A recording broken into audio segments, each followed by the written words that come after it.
on passait notre temps à se cacher des contrôles de police quand on sortait.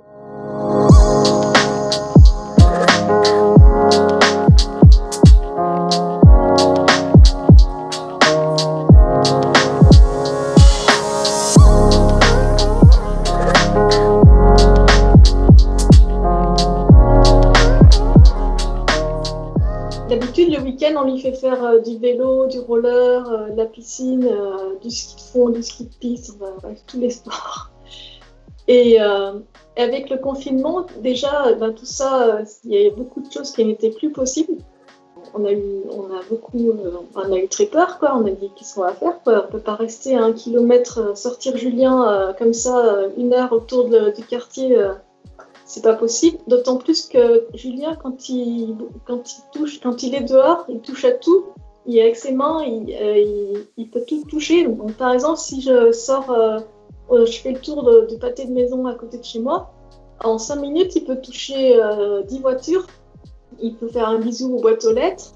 Et ensuite, il se passe la main, voilà. Et donc, je suis toujours sur le qui-vive. Et alors que si je l'emmène en forêt, par exemple, au pire, il touche les arbres, mais toucher les arbres, c'est pas grave. Et on avait 2 choix. Donc, soit on respecte les règles et Julien, il casse tout chez moi, ok. Et donc, j'en viens à lui donner des neuroleptiques pour le sédater. Et pour donner des neuroleptiques, ça se fait pas comme ça. Il faut le mettre en hôpital psychiatrique pour lui faire un traitement.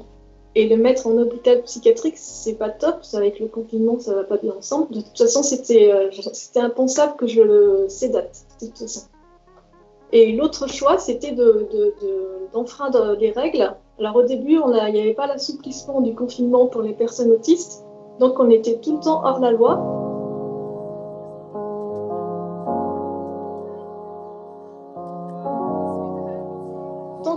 On était toujours à devoir se cacher des contrôles de police, on était tout le temps sur le qui-vive, on était stressés, le papa et la maman, on était stressés.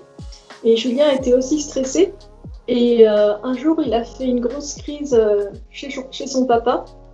Et il cassait tout, quoi. Donc, il m'a demandé de l'aide, donc je suis venue le voir. Il y a son éducatrice qui est venue le voir aussi. Et comme il cassait tout, on ne savait plus quoi faire et on l'a emmené dehors et on l'a emmené courir pour qu'il se défoule. Parce que dehors, il casserait moins de choses, quoi.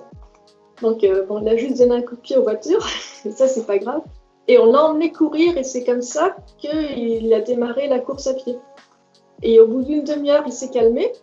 Et je me suis dit, mais en fait, courir, c'est génial parce que d'abord, il est très sportif et il a besoin de se défouler comme tout le monde, quoi.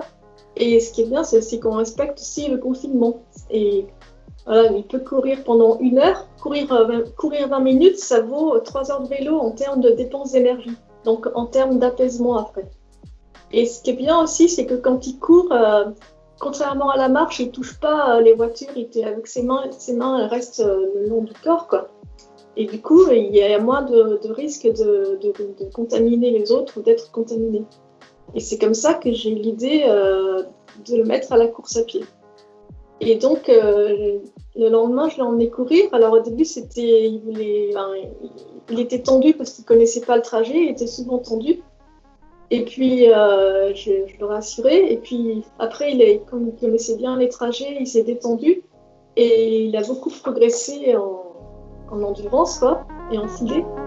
Et après, il me demandait tout le temps de courir. Quand on court, c'est assez traumatisant. Et moi, j'ai fait de l'athlétisme aussi. Et je sais très bien ce qu'il faut faire et pas faire. Et je sais qu'il faut beaucoup s'étirer. Et donc, je lui ai fait faire des séances d'étirement. Et ce qui est bien, ça, c'est que les étirements, c'est quelque chose qui le structure, c'est un rituel.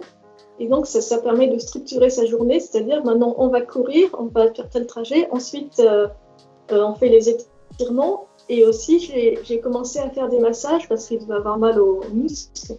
Et il faut savoir qu'avant, Julien, je ne pouvais pas le masser. Je pouvais le toucher, mais pas le masser, quoi.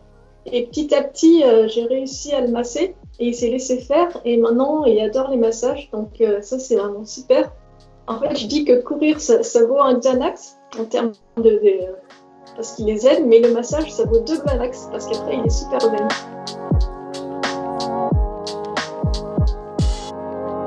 On va continuer, ça c'est sûr. On court 2 fois par jour, 2 ou 3 fois. Et je veux l'inscrire à un club d'athlétisme. Donc il y a déjà la commune où je suis. Elle m'a proposé que Julien il aille dans son club d'athlétisme. Donc ça c'est super parce qu'on est tout le temps en train de chercher des activités adaptées pour Julien. Mais c'est pas si évident parce que par exemple le basket, le hand, tout ça c'est pas possible quoi. Par contre la course à pied c'est très possible. Et l'éduc qui a découvert la course à pied avec lui, qui était avec nous pendant le confinement, elle est d'accord pour l'accompagner pendant ses séances d'athlétisme.